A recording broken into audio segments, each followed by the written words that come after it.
ତୁ କୋଉଥିରେ ଗଢା ହେଇଛୁ ରେ ସୂରିଆ? ବଡ ଅଜବ ମଣିଷଟେ ତୁ। ଖାଲି ଆଖିରେ ଦେଖିଲେ ତୁ ପଥର ପରି ଲାଗୁଛୁ, ଆଉ ଆଖି ବନ୍ଦ କରି ଭାବିଲେ ତୁ ଠାକୁର ପରି ଲାଗୁଛୁ। ଆଉ ବେଳେ ବେଳେ ଭାବୁଛି ତୁ ଏତେ ଭଲ ହନା ରେ, କାହିଁକି ନା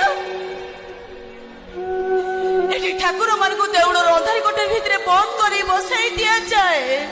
କଣ କରିବିଲୋ ପ୍ରିୟଙ୍କା?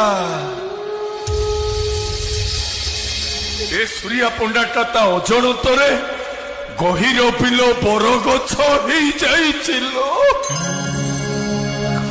ଡାଳ ମେଲିଛି, ପତ୍ର ଗହଳିଆ, ହେଲେ ମୋ ଛାଇରେ ବସିବା ପାଇଁ କେହି ଜଣେ ବାଟୋଇ ଆସୁନାହାନ୍ତି।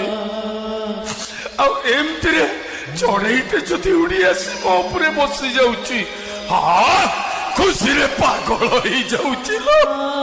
ଆଉ ଏକଥା ବି ମୁଁ ଜାଣିଛି, ଏ ଚଢେଇ ଉଡିଯିବ। ଉଡିଯିବ ଲୋ ଇଏ ଚଢେଇ।